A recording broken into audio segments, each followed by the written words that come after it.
الحمد لله حمدا كثيرا طيبا مباركا فيه والصلاة والسلام على رسول الله وعلى آله وصحبه ومن والاه. Donc vous rappelez que le prophète sallallahu alayhi wa sallam a parlé de la prise de Constantinople. Alors qui dit Constantinople dit la capitale de l'empire chrétien d'Orient. L'empire chrétien s'est divisé en deux, l'Occident, l'Orient.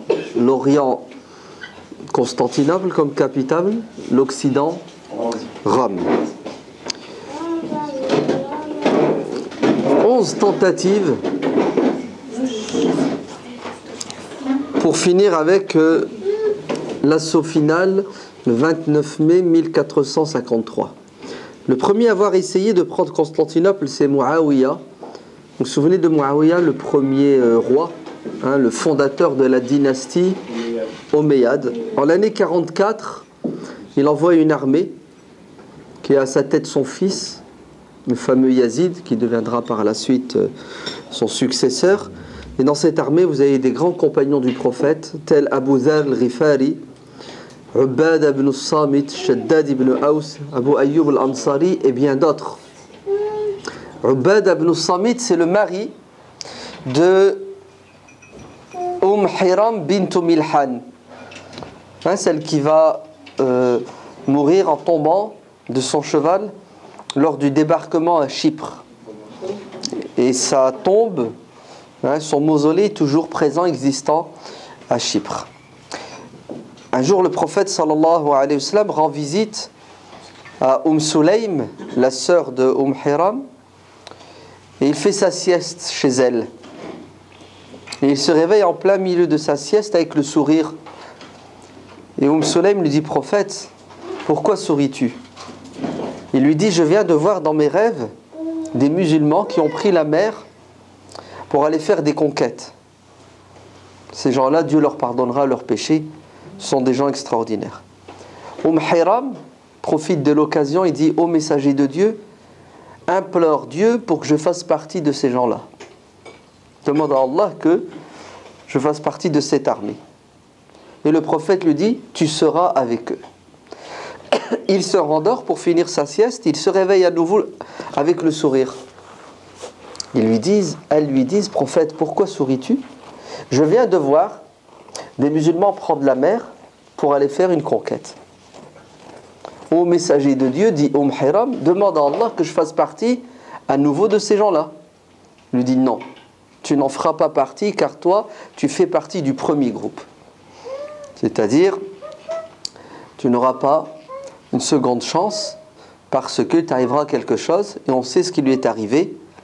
Elle est tombée de son cheval, elle est morte, elle a été enterrée là.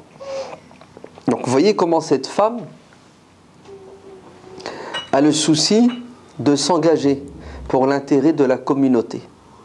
Quand le prophète lui a dit: j'ai vu des musulmans partir prendre la mer, et c'est nouveau pour les musulmans prendre la mer, ils n'ont pas l'habitude, les Arabes, c'est la terre et encore. Et elle, prophète, je m'engage. Vous avez vu le volontariat chez les musulmans et chez les musulmanes, c'est une femme. Je vais accompagner l'armée. Pour aller faire quoi? Pour aller prendre Constantinople, la capitale du monde, comme disait Napoléon. Une ville qui est réputée pour être imprenable. Vous vous rendez compte, il y a 3 forteresses, il y a 3 murs. Une forteresse, 3 murs. Et entre chaque mur, vous avez des fossés. D'aucuns ont essayé, mais ils sont cassés la figure. Les compagnons vont essayer, mais ils n'y arriveront pas. L'hiver tombera et ils devront rebrousser chemin. Et puis vous savez que beaucoup sont décédés. On ne sait pas le chiffre, mais en tout cas des dizaines et des dizaines, ils ont été enterrés là-bas. La preuve qu'un musulman se fait enterrer là où il décède. Vous entendez? Tu te fais enterrer là où tu meurs. Que ce soit un pays musulman ou non. Constantinople, l'Europe n'était pas musulmane. Les compagnons se sont fait enterrer sur place. Donc il n'y a aucune nécessité, aucune utilité même d'acheminer les corps vers des pays entre guillemets musulmans. Vous savez très bien que ce qui va vous sauver, ce sont vos actions et non pas l'endroit où vous avez été enterré. Sauf si vous faites enterrer à Médine dans le cimetière qui a une particularité, mais arrêtons de rêver, n'est-ce pas? Restons réalistes. Hein? On est français, nous allons sans doute mourir en France, Inch'Allah. Donc on va se faire enterrer où? En France. Que nos parents se fassent enterrer dans leur pays d'origine, c'est pas grave, ils sont pas français. La nostalgie, le retour au bled, hein? C'est pas grave. On accepte, hein, on va leur faire plaisir. Mais nous, c'est de la folie que de vouloir nous faire enterrer dans un pays qui n'est pas le nôtre. Ouais? Pourquoi vous n'iriez pas vous faire enterrer au Brésil, tiens? Ouais?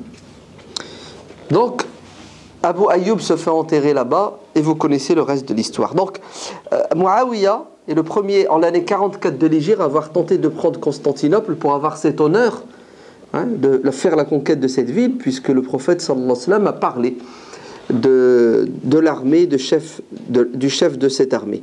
En l'année 97, c'est au tour de Soleiman, le calife Soleiman ibn Abdel Malik, celui qui désignera avant sa mort Omar ibn Abdel Aziz. Si Soleiman a fait une bonne action, qui le sauvera sûrement le jour de la résurrection, c'est le fait d'avoir désigné le grand Omar pour être calife. Soleiman va essayer aussi, il va envoyer une armée qui a à sa tête Maslama ibn Abdel Malik, mais c'est un échec à nouveau. C'est pas évident, c'est pas facile. Au temps des Abbassides, le grand Haroun al-Rashid, n'est-ce pas, va essayer, échec. Lors du règne des Seljoukides, le grand guerrier Alb Arsalan, ouais, qui gagnera des batailles, en particulier la bataille de Manzikret, maladie carde contre les Byzantins, va essayer en l'an 464. Bayazid, vous vous souvenez, on en avait parlé, ouais. Morad, tout le monde échoue. Il faut attendre le jeune Mohammed al-Fatih, à l'âge de 21 ans, bon, voire 22, on n'est pas quelques mois près, lorsqu'il prend le pouvoir. Il veut réaliser son rêve. Il a été préparé, je vous l'ai dit, par Arq Shamsuddin et Mohammed Ahmad ibn Ismail al-Qurani. Il a eu deux grands maîtres. Arq Shamsuddin, Mohammed ibn Hamza de Damas, un lettré. Il était aussi très spécialisé dans les sciences profanes. C'était un médecin, un botaniste. Il a laissé beaucoup de livres. C'était un homme pieux qui a eu un grand impact spirituel sur Mohammed al-Fatih. Quand Mohammed al-Fatih est devenu le grand Mohammed, il a demandé la permission à son maître pour faire une retraite spirituelle avec lui. Vous savez, quand on est occupé par les affaires de ce bas monde, parfois on a envie de faire des coupures, hein, prendre des vacances, hein, aller se retirer pendant 15 jours, 3 semaines. Et Arq Shamsuddin refuse. Mohammed al-Fatih lui dit pourquoi? C'est un besoin et je dois me ressourcer. Il lui a dit, je crains que si tu prends goût à la retraite spirituelle, que tu abandonnes la direction des affaires de la communauté. Et sache que diriger la communauté dans la justice est beaucoup plus valorisant, important aux yeux de Dieu, que de s'enfermer dans une mosquée et prier le jour, jeûner le jour et prier la nuit. Il ne faut pas se tromper, vous entendez? Chacun sa place et chacun doit jouer son rôle. L'imam Malik, radiyallahu anhu, on lui a fait une reproche une fois des jeunes. Vous savez, les jeunes, parfois ils sont excités, ils sont zélés. Ils lui ont dit, Imam, tu nous transmets des paroles du prophète sallallahu alayhi wa sallam qui incitent les gens à participer au djihad, au combat contre l'ennemi, au djihad armé, et toi tu le fais pas. Imam Malik leur a dit, chacun est prédisposé à jouer un rôle sur terre. Moi, Dieu m'a donné la capacité intellectuelle de comprendre cette religion et la force de la transmettre. Si je quitte ce poste, qui va l'occuper? D'autres, Dieu les a prédisposés pour être au champ de bataille. Donc il ne faut pas se tromper, hein. Il ne faut pas vouloir copier sur les autres. Vous faites ce que vous estimez être le mieux, mais ce que vous pensez pouvoir faire de mieux. C'est très important. Chacun ses compétences, chacun sa prédisposition. Donc, Mohammed al-Fatih va être formé par Arq Shamsuddin qui, lorsqu'il était petit, va se faire rosser. Un jour, Arq Shamsuddin va battre Mohammed al-Fatih. Il va lui faire très mal. Mohammed al-Fatih raconte, dans ses mémoires plus tard, il dira: mon maître m'avait frappé quand j'étais jeune, et j'en ai souffert plusieurs jours. Il n'a pas dormi. Il dit ce qui lui a fait le plus mal, c'est pas la douleur physique, c'est la douleur psychologique. Pourquoi il m'a frappé? J'ai rien fait. C'est la hugra, subir une injustice. Et tellement il respectait son maître et il le craignait en même temps, il n'a jamais osé lui demander: pourquoi maître, vous m'avez battu de cette manière.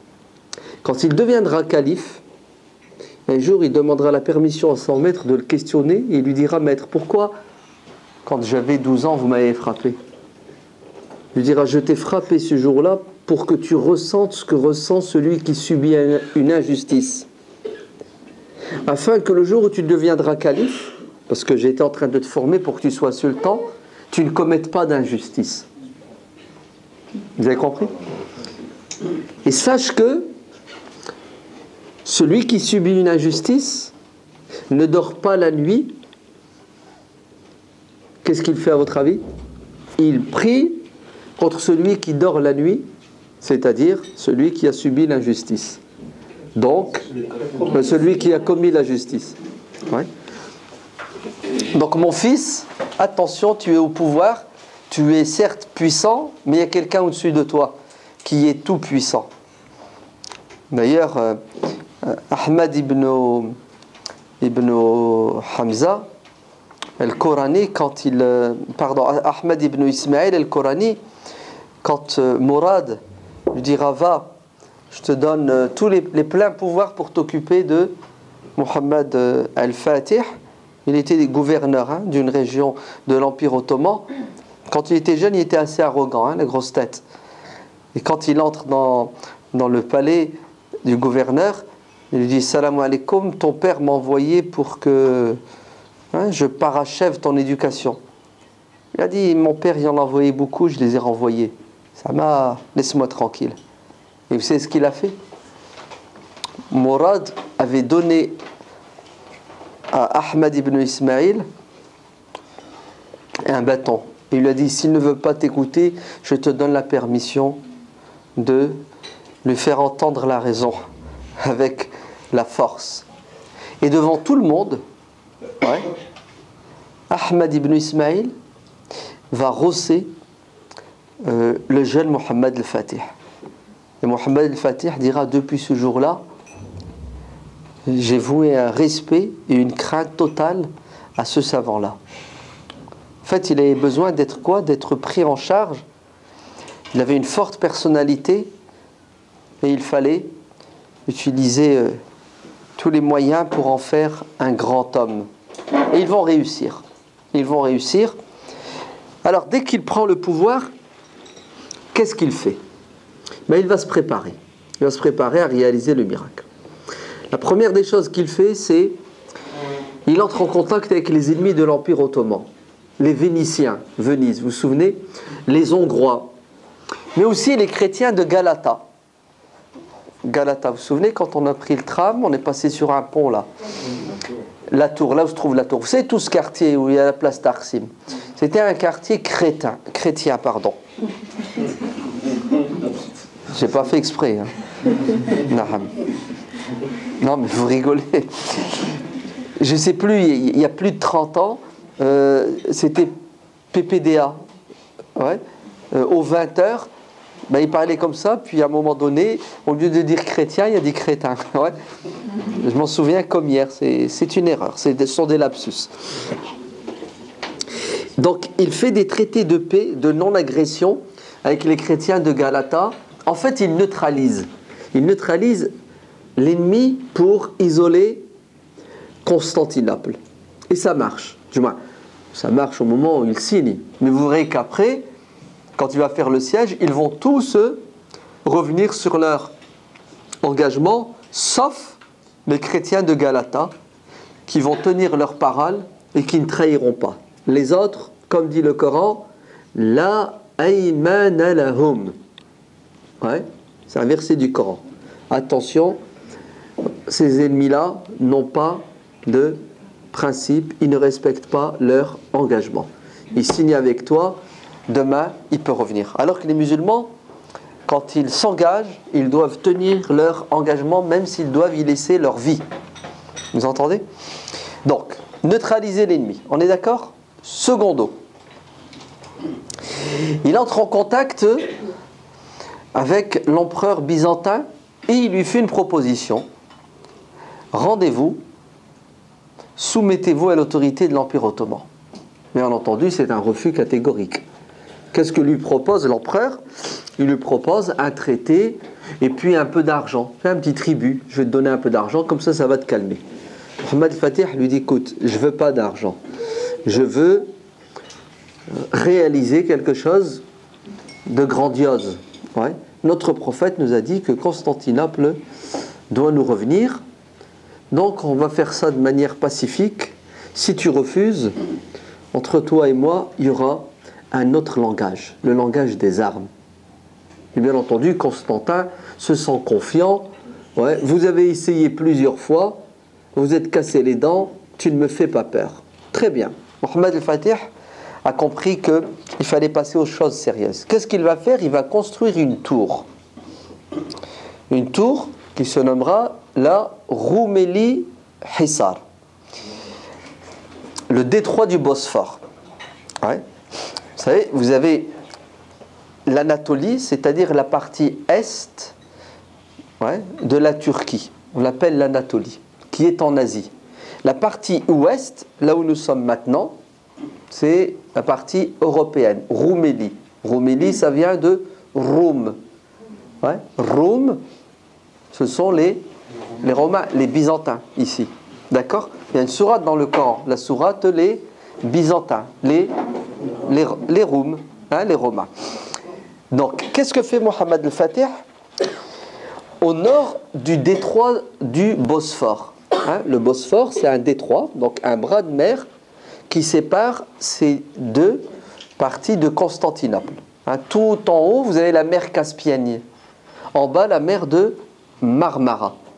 Donc, Hada, là, ce détroit du Bosphore, tout au nord, à l'endroit le plus étroit, Mohammed al-Fatih, donc dans la partie européenne, il va construire une tour immense qui fait plus de 60 mètres de haut, en face d'une autre tour qui a déjà été construite par son père, qui, elle, se trouve dans la partie asiatique. Ce qui fait qu'on a deux tours, l'une en face de l'autre. Dans l'endroit le plus étroit, 660 mètres uniquement, là où passent les navires, les bateaux. En fait, qu'est-ce que vient de faire Mohammed al-Fatih?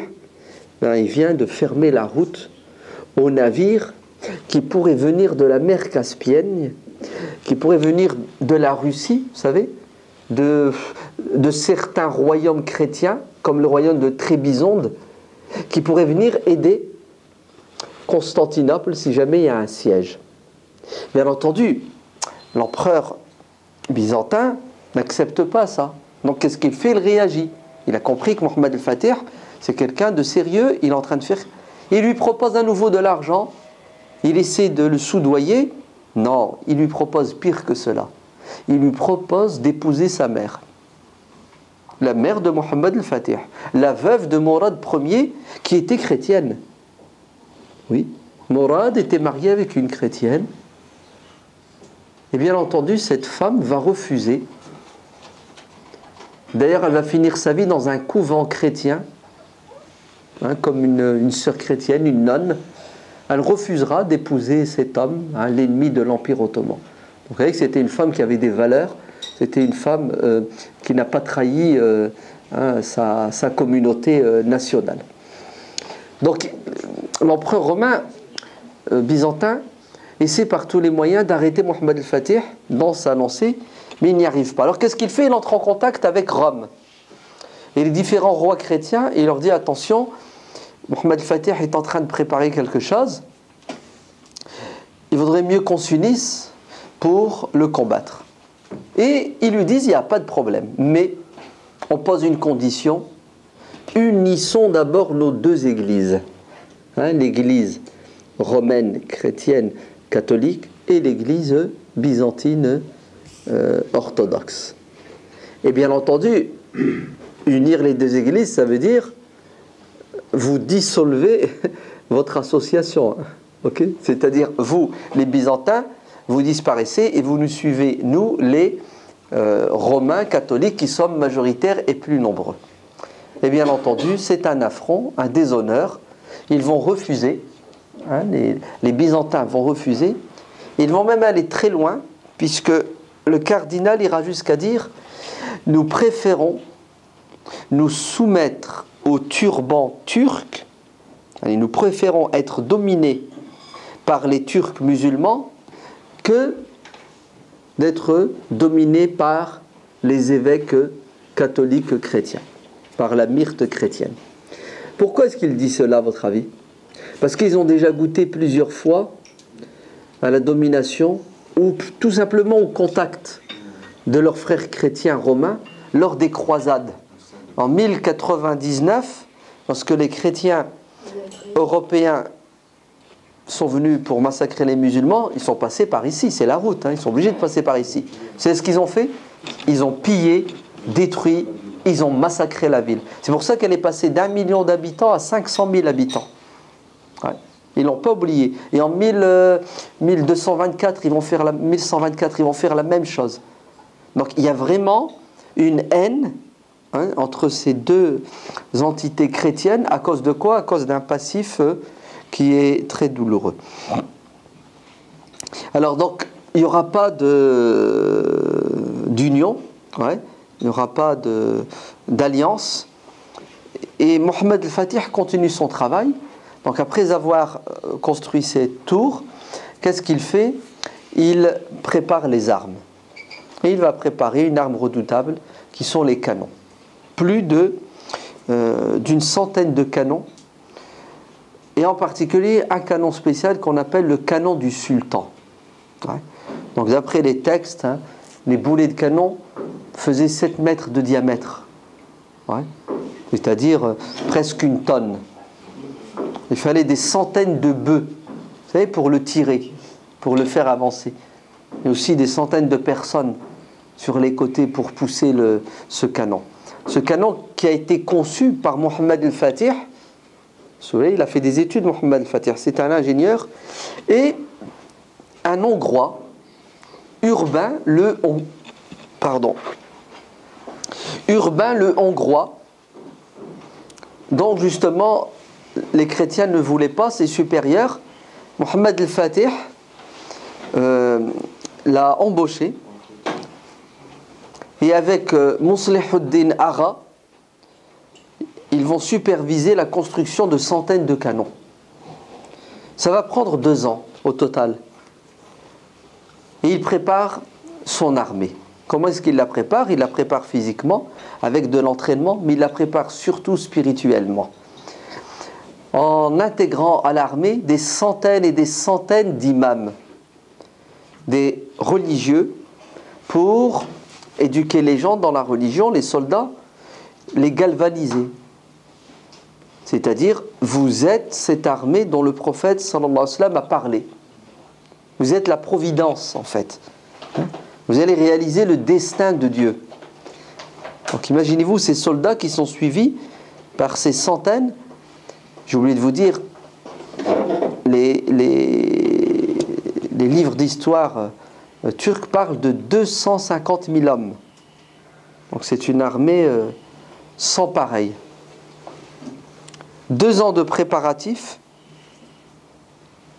des navires, une flotte, 400 navires. Mohammed al-Fatih met le paquet. Il veut prendre Constantinople. Une fois que tout ça est prêt, Mohammed al-Fatih va quitter son siège qui est Édirne. Donc Édirne, c'est au nord-ouest de Constantinople, dans la partie européenne. Donc il quitte Édirne et il arrive près des murailles de Constantinople qu'on verra demain, Inch'Allah. Tout à l'heure, si vous avez bien fait attention, juste quand le taxi nous a pris, quand il a tourné à gauche, il y avait des murailles sur votre droite. Je ne sais pas si vous les avez vues. Non ? Ouais. Il reste encore les murailles de la ville de Constantinople ancienne. Donc, Mohammed al-Fatih arrive au mois d'avril, le jeudi 6 avril 1453. Et il s'installe avec son armée qui divise en trois. L'armée d'Asie, donc comment on l'appelle, l'anatolienne, Anadolie, l'Anatolie. L'armée d'Asie qu'il place au nord, l'armée, la Roumélie d'Europe au sud, et au centre, les janissaires. Vous vous souvenez, les janissaires ? Avec le canon, le fameux canon du sultan. Donc, Constantinople est désormais encerclée par l'ouest, là où se trouvent les murailles, avec cette armée. Et par l'est, nous avons quoi ? Nous avons le Bosphore, la mer, et nous avons un bras de mer qui s'appelle la Corne d'Or. Quand on a pris le tram l'autre jour, vous savez, le pont là, ça s'appelle la Corne d'Or. Ça part d'ici jusque là où on était tout à l'heure. Là où il y a le Minya turc. Là-bas, c'est la fin de la Corne d'Or. Malheureusement, les musulmans n'auront pas accès à la Corne d'Or parce que, à l'entrée de la Corne d'Or, les Byzantins ont installé une chaîne immense, avec un système qui leur permet de la lever quand ils veulent, et ils ferment l'entrée de la Corne d'Or, et quand ils veulent qu'un bateau passe, ils la baissent. Ce qui fait que la flotte musulmane ne peut pas pénétrer dans la Corne d'Or pour finir le siège, c'est-à-dire attaquer Byzance, Constantinople par l'est. Alors la flotte va s'installer où ? Va s'installer au nord. Vous savez, quand on est allé voir le Versailles turc, là, comment il s'appelle ? Le Dolmabahçe. Si on avait continué un peu plus au nord, il y a un endroit qui s'appelle Beşiktaş. C'est ça ? C'est là où se trouve l'armée, la flotte, la marine musulmane. C'est là où sont installés les navires, des centaines de navires. Donc, la Corne d'Or est inaccessible, le Bosphore est fermé. Il y a des pourparlers, bien entendu. Rendez-vous. C'est sans négociation. Et le siège commence avec les bombardements. Le siège va durer au total 54 jours. Très long. Pourquoi ? Parce que la ville est bien défendue. Elle est défendue par qui ?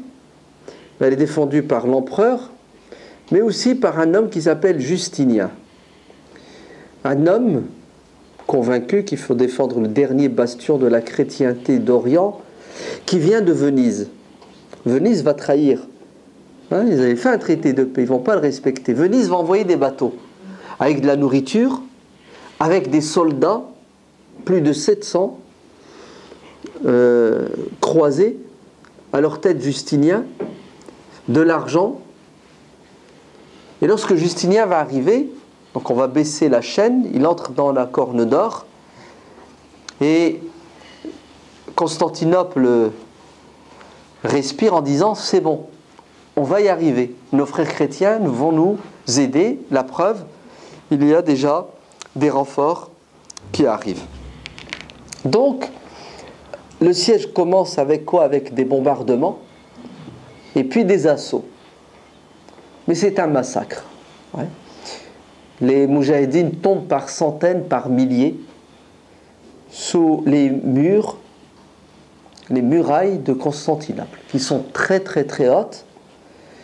Et puis, du haut des murailles, on leur envoie de l'huile, des feux grégeois, des pierres.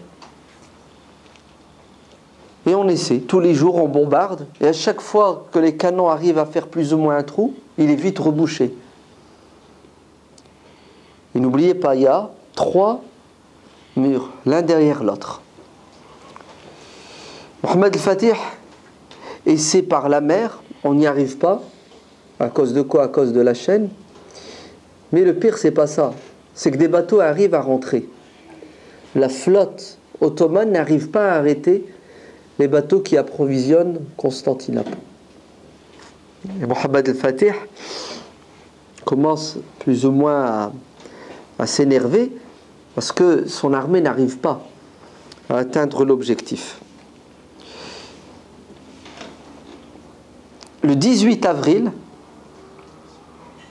donc 12 jours après le début du siège, ils arrivent à faire une brèche au niveau d'un fleuve qui s'appelle le Lykoas, qui entre dans Constantinople. Et les musulmans sont plus ou moins contents. Ils vont essayer de pénétrer dans cette brèche. Voilà, ils n'y arriveront pas, ils vont perdre des centaines et des milliers de soldats ce jour-là. Ils sont obligés de rebrousser chemin, ce qui fait qu'on est plus ou moins démoralisé. Et le pire, c'est que le 20 avril, 2 jours plus tard, à nouveau une flottille chrétienne entre par la Corne d'Or, bien que l'amiral Orglo Balta ait tout fait pour l'empêcher. Il va être rappelé à l'ordre par l'état-major, par Mohamed al-Fatih, qui va le gronder, qui va même le destituer de son poste en lui disant: tu es un lâche, vous avez été incapable d'arrêter ces bateaux-là, votre impuissance renforce l'ennemi. Et le pauvre Balta Orglo va baisser la tête et ensuite il va soulever son turban qui cachait son œil qu'il avait perdu dans la bataille, et il dira à Mohamed al-Fatih: je ne suis pas un lâche, je suis prêt à me sacrifier pour la cause, mais leur bateau était beaucoup plus rapide que les nôtres et la chaîne nous dérange.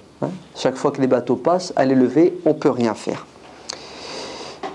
Et il y a un ministre qui s'appelle Khalil Bacha, qui malheureusement va commencer à faire un travail de sabotage, qui va essayer de convaincre les autres ministres pour que le siège soit levé.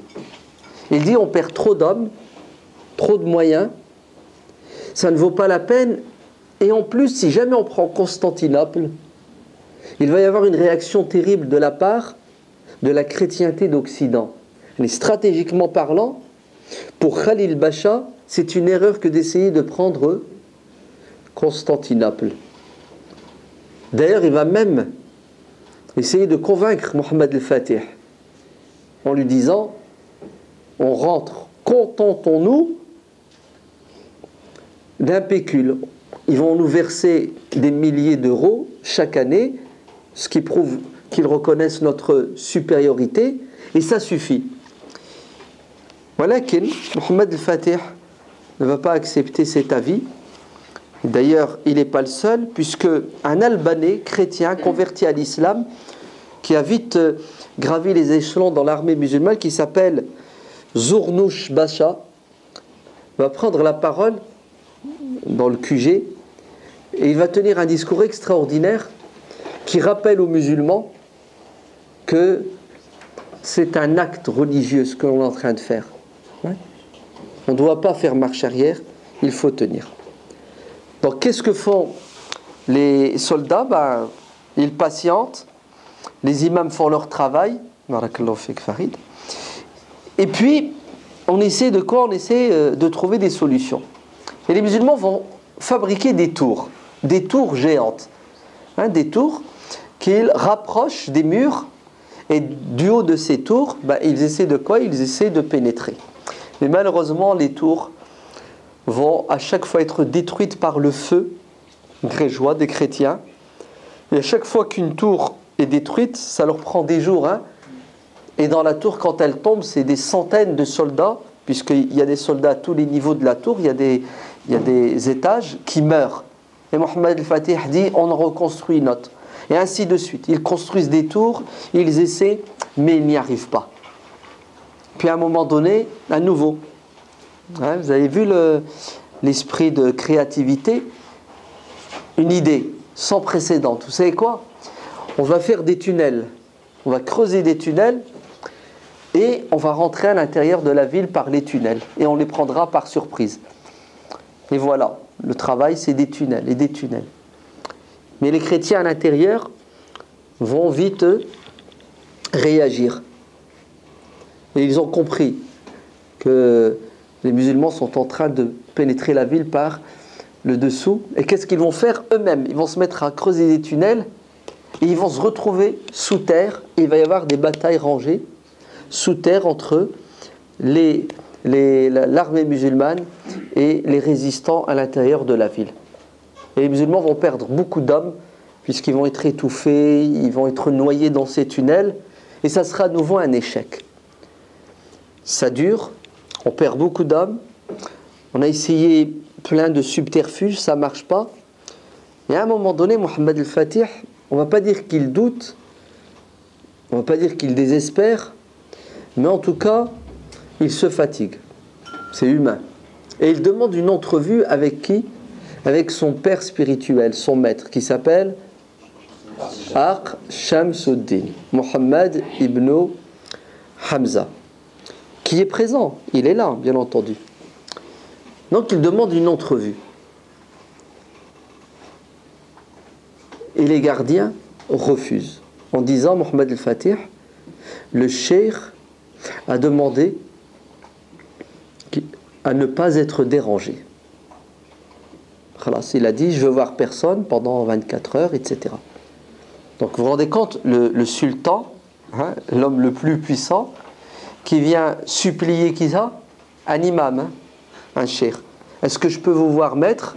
Et le maître l'envoie balader. Non, je veux voir personne. Mohammed al-Fatih insiste. Il a besoin de réconfort et lui-même il a besoin d'être conseillé. Mais le cheikh refuse. Et vous savez ce que va faire Mohammed al-Fatih? Il va tourner autour de sa tente et, à un moment d'inattention des gardes, il va se jeter sur la tente avec son poignard, l'arracher et pénétrer à l'intérieur de force. Et quand il entre, il trouve son maître prosterné dans la prière en train d'invoquer Dieu.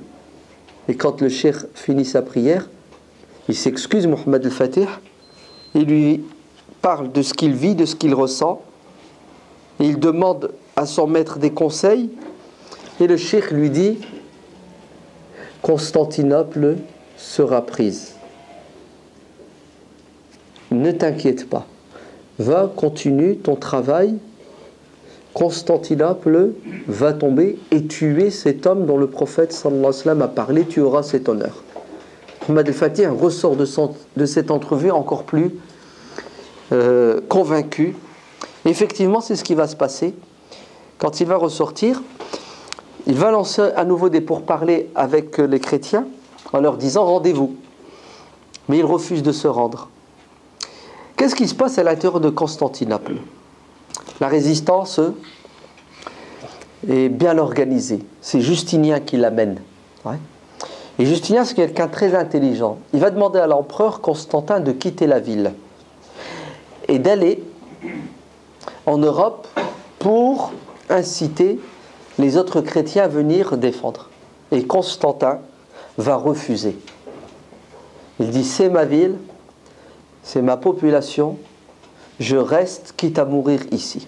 C'était un homme courageux, c'était quelqu'un d'honnête, c'était pas un lâche ni un fuyard. Et d'ailleurs c'est ce qu'il va faire, il va se battre et il va mourir au champ de bataille.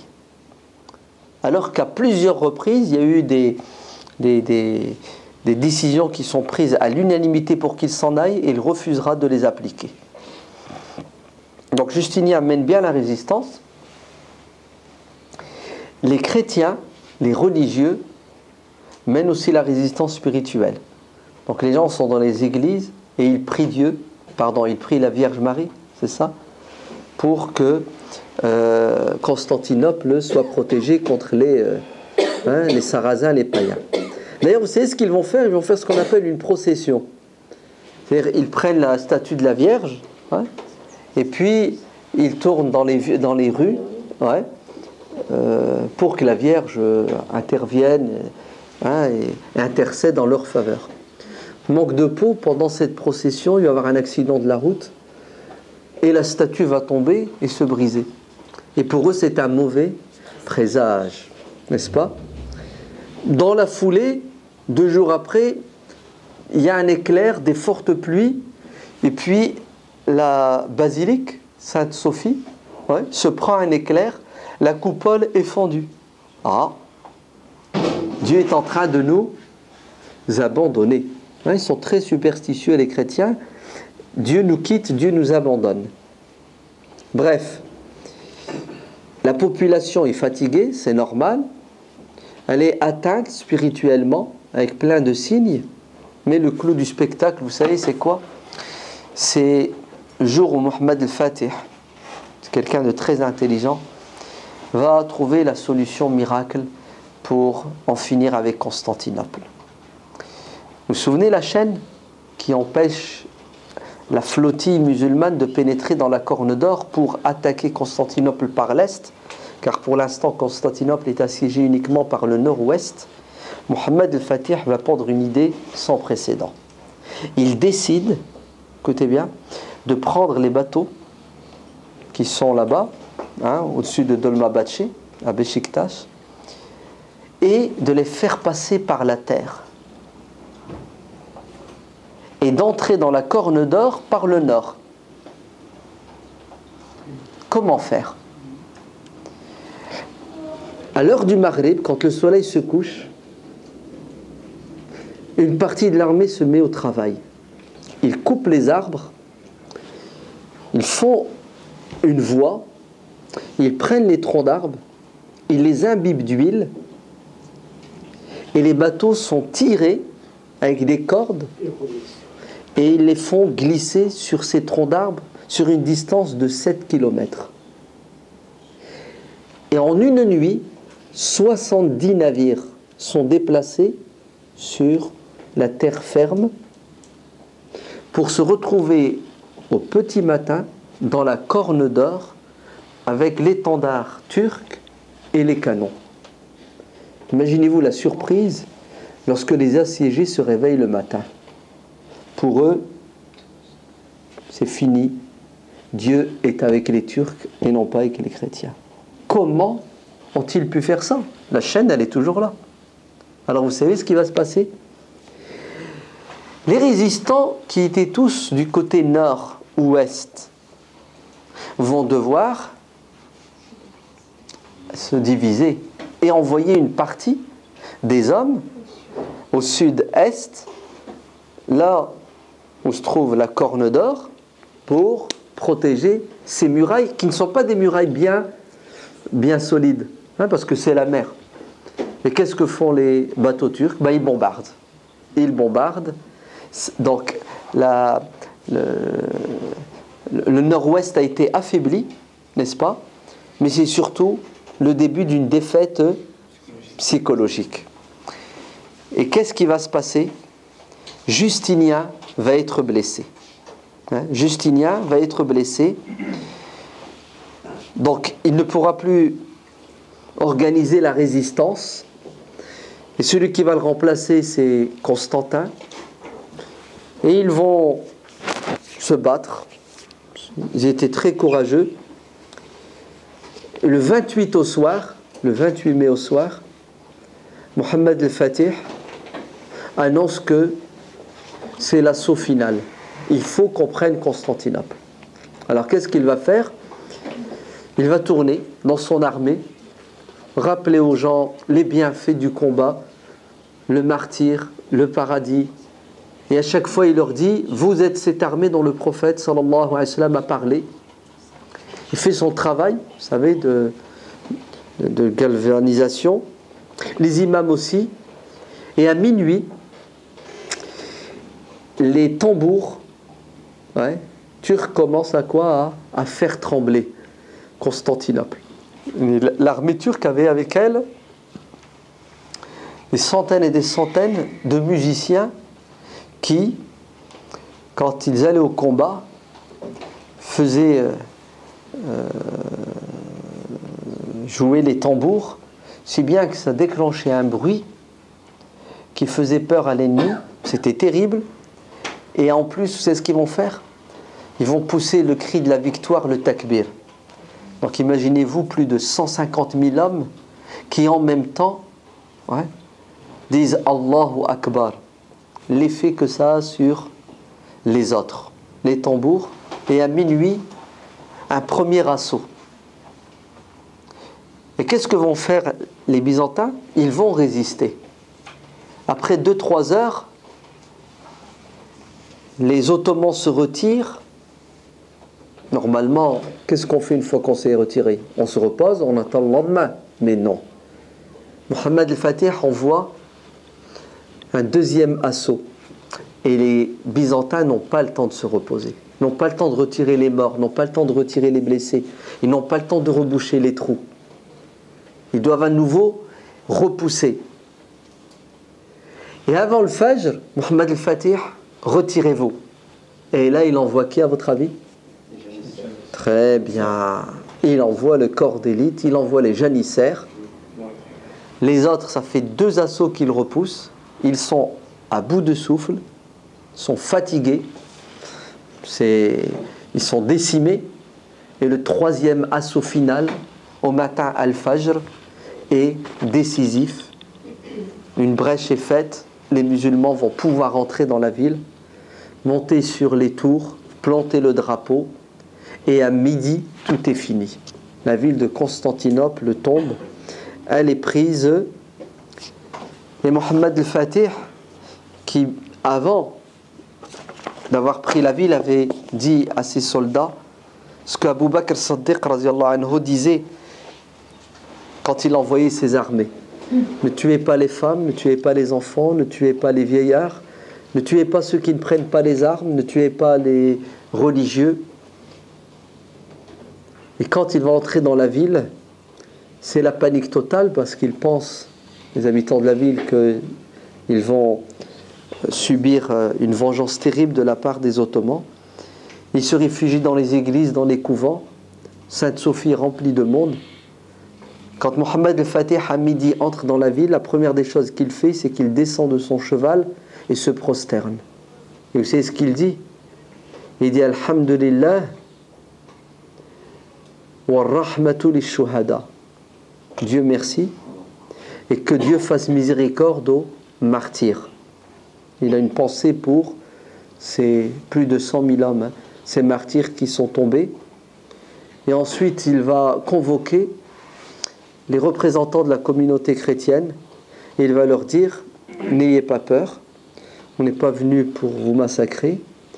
Vous avez 2 solutions: soit vous restez, vous êtes chez vous, vous avez vos églises, vos tribunaux, vos écoles, etc., etc.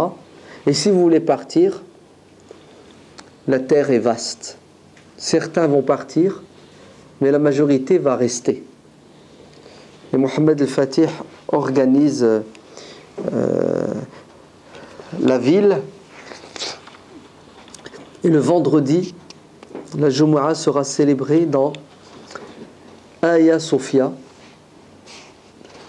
Et celui qui fera la khutbah al-Jumu'ah, ça sera Mohammed ibn Hamza Shamsuddin.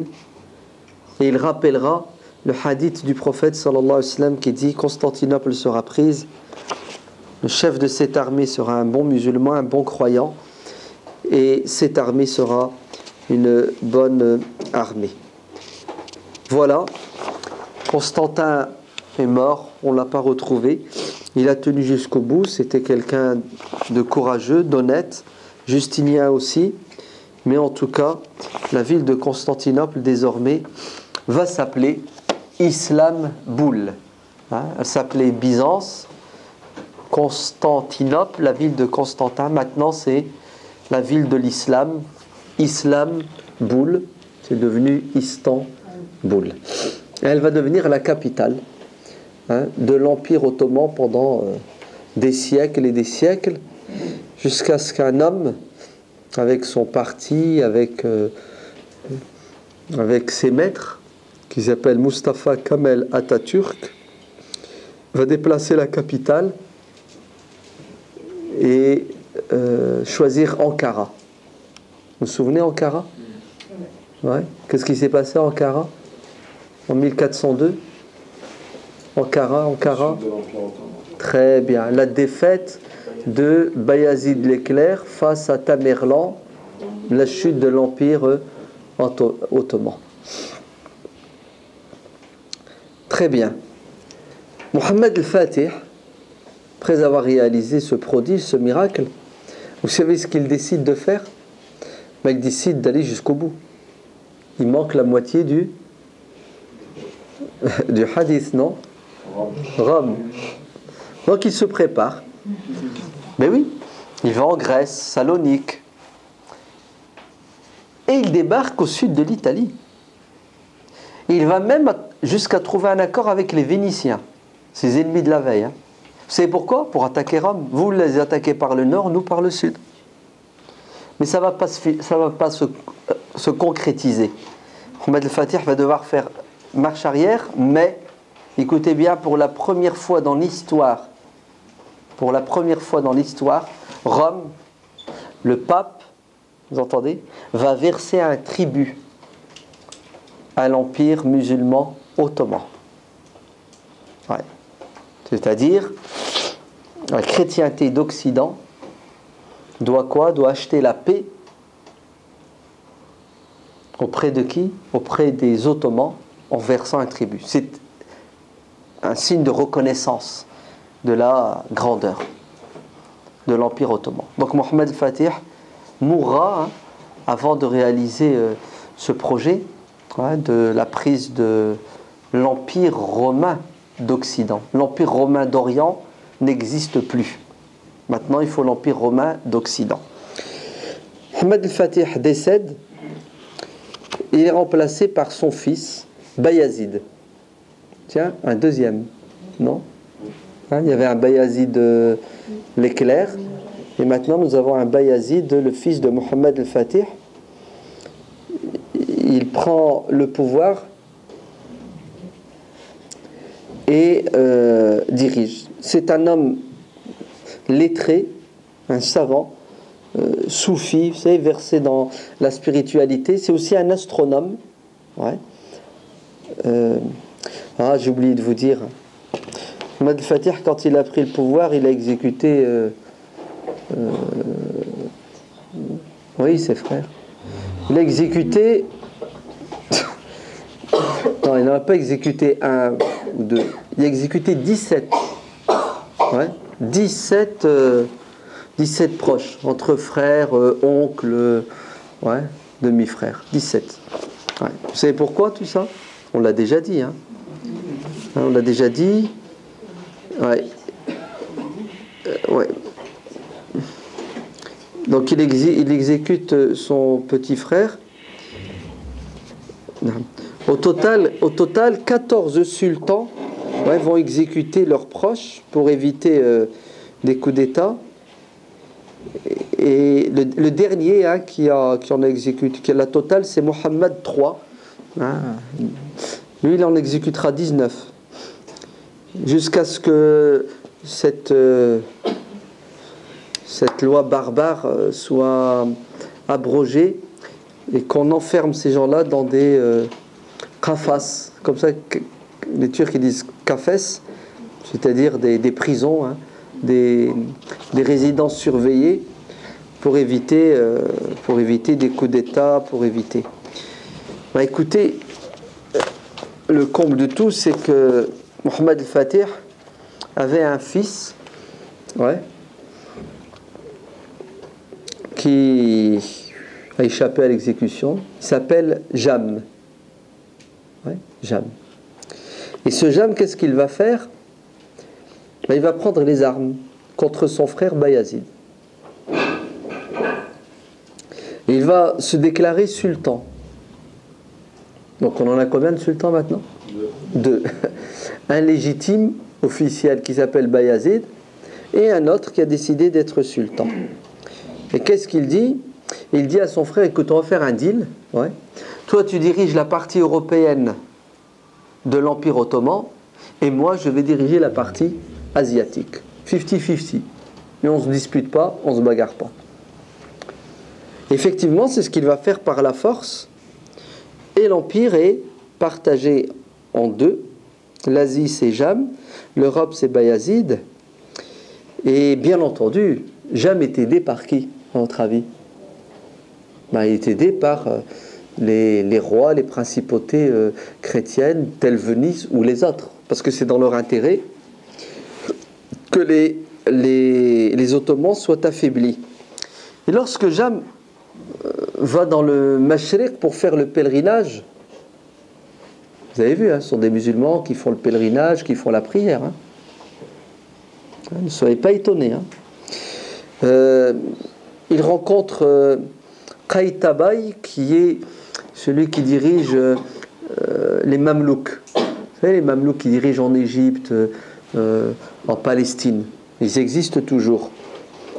Et il essaie de trouver un deal avec eux. Et Qaïtabaï ne tombera pas dans le piège. Il dira, subhanallah, tu viens de faire le pèlerinage et tu me demandes de m'allier avec toi pour combattre ton frère. C'est le comble. Ouais.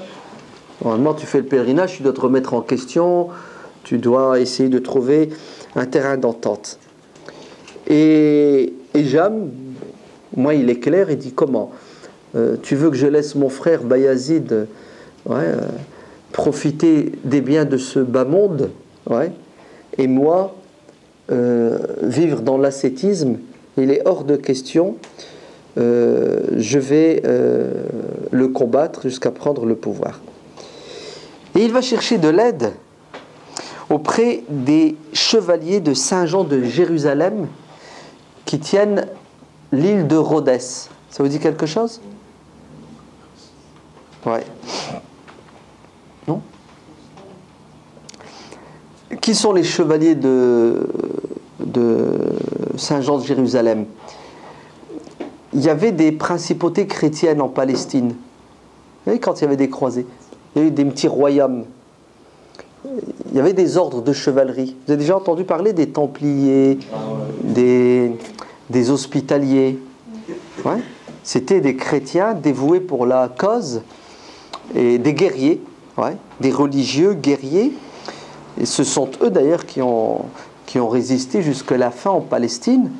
Et à un moment donné, face aux attaques des Mamelouks, beaucoup ont dû quitter parce qu'ils ne pouvaient plus résister à la puissance des Mamelouks et se sont installés dans ces îles, vous savez, de la mer Méditerranée. Et les chevaliers de Saint-Jean étaient installés à Rhodes. Et leur chef, c'est Pierre d'Aubusson, un Français. Qu'est-ce qu'il fait? Il arrête Jam et il le fait prisonnier pour faire pression sur Bayazid. Et Jam va être expédié en France et il va être incarcéré dans une prison à Bourganeuf.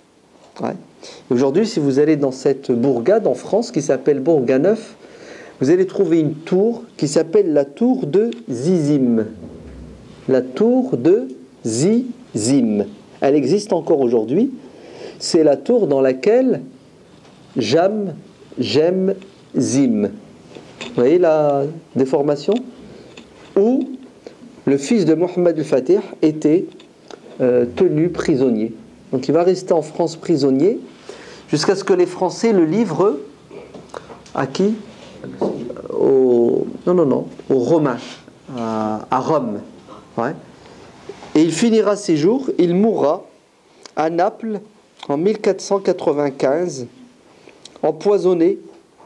Alors, qui l'a empoisonné, peu importe, mais en tout cas, il est mort empoisonné, et il a été une monnaie d'échange.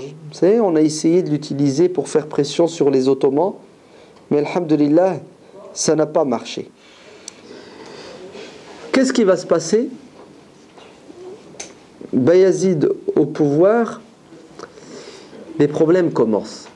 Si jusqu'à présent les Ottomans ont toujours essayé de combattre l'Occident chrétien, qui lui aussi les combattait, on avait parlé une fois de Tamerlan, vous savez, bon, Tamerlan, des musulmans pas très catholiques. Maintenant, écoutez, les Ottomans vont prendre les armes contre les Mamelouks. Donc les Mamelouks, dynastie musulmane, qui gère une partie du monde musulman. Pourquoi? Parce que dans l'Orient, il y a des disputes sur des territoires. Et voilà, les vrais problèmes commencent. On retombe à nouveau dans les guerres intestines, c'est ça, entre musulmans. Donc les Mamelouks et les Ottomans vont, pendant des années, se faire la guerre pour des problèmes de frontières, des problèmes de territoire. Les Européens qui ont compris que militairement les Ottomans sont trop forts et qu'à chaque fois qu'ils ont essayé de les battre, ça leur a coûté cher, vont changer de stratégie sans abandonner le recours aux armes. Vous savez ce qu'ils vont faire? Ils vont demander l'ouverture d'une ambassade. Où ça? À Istanbul. Et la première ambassade sera une ambassade russe en 1492. 1492, donc 40 ans après la prise de Constantinople, le ver s'installe dans la pomme. Ouais. Ivan, le duc de Moscou, ouvre une ambassade avec l'accord des Ottomans à Istanbul. C'est ce que signifie une ambassade? Ça signifie l'espionnage déjà. Voilà. On va aller à l'intérieur, on va voir ce qui se passe. Ouais. On va apprendre à les connaître. On va voir comment est-ce qu'ils gèrent, qui gère, quelles sont les faiblesses. Et tous les pays européens vont suivre cette sunna russe. Et les Français vont ouvrir une ambassade, les Anglais, après les Vénitiens, et ainsi de suite. Et à l'inverse, les Ottomans, ils obtiennent quoi? Ah, ils n'obtiennent rien du tout. Même pour l'ambassade? Pas du tout. Si, après, mais ce ne sont pas des ambassades qui ont pour objectif de saper ces pays-là. Non. Alors pourquoi ils acceptent? Oui. Pourquoi ils acceptent? Dis-moi, toi, pourquoi aujourd'hui les chefs des pays arabo-musulmans ou musulmans acceptent? Oui. Ouais, ce sont des erreurs graves, des erreurs, des décisions qui sont insensées. Alors, c'est sûr qu'on est quand même maintenant, au XVIe siècle, les pays se développent, on commence... c'est presque quelque chose qui s'installe partout, les ambassades. Ouais. Ouais. Les relations commerciales imposent des contacts en permanence, des traités. Mais c'est vrai que les musulmans vont être naïfs. Ils vont être d'une naïveté sans précédent. Et ça va leur coûter cher. Tu verras après les capitulations. C'est terrible. Donc Bayazid va diriger de l'année 1481 à l'année 1512, 31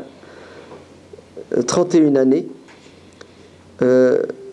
Pendant ces 31 années, il va développer l'Empire ottoman au niveau économique avec des routes.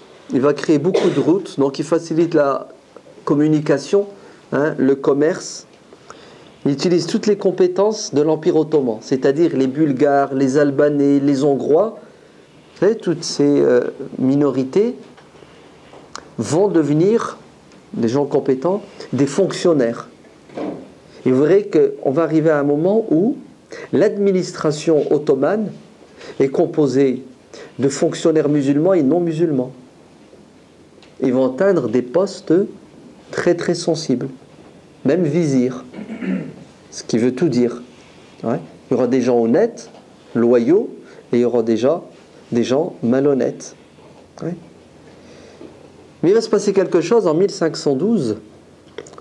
Salim prend le pouvoir. Salim Ier, c'est comme ça qu'on l'appelle parce qu'il y aura d'autres Salim qui viendront. Pourquoi est-ce que l'avènement de Salim au pouvoir est particulier? Parce que maintenant, de manière officielle, il n'y a plus de calife abbasside. En 1517, les Ottomans deviennent la seule autorité politique habilitée à représenter, à gérer, à défendre la Oumma. Ouais. Donc, fini les Abbassides. Les Abbassides étaient déjà finis depuis un moment. Ils étaient finis. Alors, ils étaient finis de manière réelle, mais ils existaient toujours de manière officielle, virtuelle, puisqu'ils s'étaient réfugiés en Égypte, chez les Mamelouks. Mais ils ne servaient plus à rien, c'était symbolique. Ouais. Maintenant, Salim devient... Non, les Mamelouks, les Fatimides n'existent plus. Hein? Et les Fatimides, c'était des chiites. Donc, c'est pas possible. Ouais. Donc, c'est Salim Ier, le premier calife. Jusqu'avant, c'était des sultans. Et qui reconnaissaient toujours la suzeraineté des Abbassides. Ensuite, lors du règne de Salim Ier, va se passer quelque chose de terrible. C'est que une entité chiite puissante va voir le jour et causer énormément de tort au reste de la Oumma. Ce sont les chiites Safawiyoun, les Séfavides, comme ça qu'on les appelle. En Iran, après ils vont prendre une partie de l'Irak. Est-ce que vous savez que l'Irak a toujours été sunnite et même l'Iran était sunnite en majorité. Mais avec le temps, et surtout durant les Séfavides, les chiites vont faire un travail extraordinaire de propagande et ils vont imposer le chiisme par le feu et le sang. Et ils vont devenir très puissants. Et bien entendu, aux dépens des Ottomans. Et les Ottomans vont passer leur temps à combattre les chiites séfavides parce qu'ils ont une politique d'expansion, ils ont surtout une politique de sabotage de l'empire ottoman qui est sunnite. Et la haine entre chiites et sunnites, ouvrez bien vos oreilles, est ancestrale et elle est réelle. Car les chiites ont toujours considéré être des victimes, se sont toujours considérés comme des victimes. Ils pensent que les sunnites leur ont usurpé le pouvoir et le droit de diriger la communauté. Alors sur quoi ils se basent pour dire ça? Ils se basent sur le fait que, d'après eux, le prophète sallallahu alayhi wa sallam aurait désigné son successeur, qui était son neveu, non, son cousin, son gendre, Ali ibn Abi Talib, le mari de sa fille. Mais vous savez tous que celui qui a été désigné comme calife après le prophète, c'est Abu Bakr. Et après Abu Bakr, Omar. Et après Omar, Othman. Ali ne vient qu'en 4e position. Et après Ali, c'est le Hassan. Et après, on a les Omeyyades. Mais qu'est-ce qui va se passer? Il y aura toujours une résistance contre le pouvoir des Omeyyades. De ceux qu'on appellera par la suite Al-Bayt, la famille du prophète. En fait, je schématise parce que c'est pas du tout ça. Ali ibn Abi Talib, radiyallahu anhu, n'a jamais réclamé le pouvoir et il n'a jamais dit que c'était lui qui devait diriger. Sinon, Abu Bakr aurait été le premier à lui dire « Excuse-moi mon frère, je ne savais pas, tiens, ta place. » N'est-ce pas? Et Abu Bakr et Omar et Othman ont eu comme bras droit, comme ministre, Ali ibn Abi Talib. C'est par la suite que le chiisme va développer cette théorie de l'imama. Hein? en prétendant que ceux qui devaient diriger la communauté au niveau politique et spirituel sont les descendants de Fatima. El-Hussein. Le Hassan, ils l'ont viré, le Hassan. C'est pourquoi ils l'ont viré? Parce qu'il a laissé sa place à Muawiyah. Vous vous souvenez, Muawiyah? Le Hassan s'est retiré après 6 mois. Ouais. Donc, ce qui prouve que l'histoire de... ils auraient reçu de la part du prophète, ça n'a aucun sens. Donc, ils prétendent que ceux qui devaient diriger la communauté, ce sont les descendants de Fatima. Donc, alors, le premier c'est Ali, après le Hussein, le fils de Hussein, Ali, Zayn al-Abidin, et après Moussa, Al-Qadim, Muhammad Ja'far, Muhammad ibn Ja'far, et ainsi de suite jusqu'à un 12e, un 12e qui s'appelle Muhammad, le fils de Al-Hassan ibn al-Askari. Hassan ibn al-Askari, leur 11e imam, a un enfant qui s'appelle Muhammad, et à l'âge de 2-3 ans, on ne sait pas exactement, il a disparu, volatilisé. Et il l'appelle l'imam caché, qui est censé revenir, réapparaître pour diriger la communauté. Alors ils l'attendent, ça fait 1200 ans qu'ils l'attendent. Ouais. Alors bien sûr, ils l'ont trouvé depuis, ils savent où il est caché. Il est caché en Irak, à Samara, dans une grotte, dans un trou. Ouais. Il est là-bas, vous pouvez aller le voir. Ouais. Vous pouvez même déposer un peu de fric, de miel. Ce que je vous dis, c'est... Attention, c'est leur croyance. C'est du sérieux, c'est réel. C'est comme ça qu'ils disent. Et allez à Samara et vous allez trouver. Donc ils prétendent et ils disent que ce 12e imam, qui est toujours vivant, il a 1200 ans, doit revenir. L'imam caché, c'est ça. Le Mahdi tente attendu. Le Messie. Est-ce que ça, c'est l'opinion de tous les chiites? C'est l'opinion majoritaire chez les chiites, effectivement. Ça fait presque l'unanimité et c'est un pilier de la foi chez eux. Et nous ne croyons pas en ça. Nous ne croyons pas en un imam qui a disparu, un imam caché, un imam qui va revenir. Tout ça, c'est de la foutaise. Nous croyons en une chose, doit diriger celui que les musulmans ont choisi. Et celui qui dirige pour servir et non pas pour se servir. Il dirige pour être au service de l'islam et de la communauté musulmane. Et on lui obéit tant qu'il obéit à Dieu, au prophète. Et s'il s'égare, nous devons le virer, le remplacer par quelqu'un de plus compétent. Les chiites, non. Eux, c'est à l'instar du christianisme, vous savez. Pour eux, les imams sont infaillibles. Donc, il y a vraiment une haine. Vous entendez? Et les Ottomans vont se trouver face à qui? Aux Séfavides. Les Séfavides qui n'hésitent pas à envoyer des missionnaires en Anatolie, la Turquie là, qui est sunnite, pour les convertir au chiisme.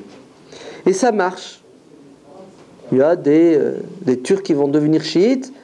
Et à votre avis, ils font quoi une fois qu'ils sont chiites? Là, la rébellion, ils prennent les armes. Et à Antioche, Antakya, il y en a un qui prend les armes et qui déstabilise toute la région. Naham. Très bien. Les chiites séfavides vont s'allier avec les ennemis de l'Empire ottoman. Ils iront même, à un moment donné, jusqu'à s'allier avec les Portugais. Vous vous souvenez, l'Andalousie, l'Andalus, 1492. Les musulmans sont chassés. Les Portugais et les Espagnols deviennent des puissances maritimes. Avec la découverte des Amériques, ils ont de l'or à gogo. Donc, ils ont des bateaux, ils ont des soldats. Donc, vous savez ce qu'ils décident de faire? Écoutez bien. Ils décident d'encercler le monde musulman. Car il y a une croyance qui court à l'époque qui s'appelle le royaume de Saint-Jean. En Éthiopie. Les chrétiens pensent qu'il y a un royaume chrétien en Éthiopie qui souffre de la domination des païens musulmans. Et qu'est-ce que veulent faire les Portugais et les Espagnols? Ils veulent contourner le monde musulman par le sud. Vous savez, ils descendent les côtes africaines. Ouais. D'ailleurs, ils s'installent, non? Sur les côtes africaines. Ouais. Les côtes actuelles marocaines. Mogador. Ça vous dit quelque chose? Non. Mogador, c'est la ville aujourd'hui de Sawira. Ouais. Les Portugais sont arrivés jusque-là. Mais bien sûr, ils font des comptoirs. Et ils s'installent et ils descendent. Ils vont jusqu'au cap de Bonne Espérance. Et ils remontent par l'est. Et ils arrivent jusque la mer Rouge. Et ils attaquent le Yémen. Tiens, la mer Rouge, ben, on n'est pas loin de la Mecque, on n'est pas loin de Médine. Ouais. Et Salim Ier est tenu de défendre les lieux saints. Alors la flotte musulmane, ottomane, va devoir quoi? S'éparpiller, non pas uniquement sur la Méditerranée, mais sur la mer Rouge, sur l'océan Indien. Ces mers qui étaient des mers dominées par les musulmans. Là, écoutez, les musulmans commencent à avoir des concurrents qui sont les Espagnols, les Portugais, et après les Hollandais, les Anglais. En fait, c'est le début de la colonisation. Voilà. Et la colonisation commence par quoi? Elle commence d'abord par ce qu'on appelle les explorateurs. Vous savez qui sont ces gens? Des scientifiques, des intellectuels, des géographes, des ethnologues, des archéologues, des historiens.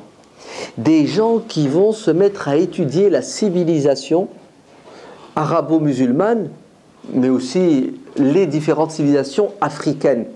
C'est-à-dire, étudie ton ennemi pour mieux le connaître, pour mieux le dominer. Donc ils vont l'envoyer dès le 15e, 16e siècle, par centaines. Et ils sont financés, hein.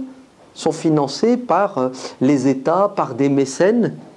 Et ils vont faire des rapports, ils vont écrire des livres, des cartes. Le monde musulman, c'est comme le corps d'un être humain. Il est disséqué. Dans l'infiniment petit, on sait tout. Dans telle région, il y a telle tribu, le chef de tribu c'est un tel. Ce qu'ils mangent, ce qu'ils boivent. Bon, là, si vous voyez, la littérature, elle est impressionnante. Bah, écoutez, je te connais par cœur avec tes points forts et tes points faibles. Maintenant, je vais me donner les moyens de quoi? De t'affaiblir pour te dominer. Et c'est ce qui va se passer. Et la question chiite est fondamentale à cette époque-là, puisque les puissances occidentales vont jouer des minorités. Les minorités musulmanes, là où elles sont, elles les soutiennent, elles leur donnent les moyens, et les minorités non musulmanes, par exemple les chrétiens. Et ils se prennent pourquoi? Pour les défenseurs du monde chrétien en terre musulmane. Et tout ça va affaiblir l'Empire ottoman, mais on n'est pas encore à l'époque où l'Empire ottoman va être nommé l'homme malade. C'est ça? On est au temps de Salim Ier, et n'ayez pas peur, on a encore de beaux jours, puisqu'il y a quelqu'un qui arrive bientôt qui s'appelle Soleiman le Magnifique et beaucoup d'autres. On se contente de ça aujourd'hui, et puis on verra, Inch'Allah, plus tard, Soleiman et tous les autres.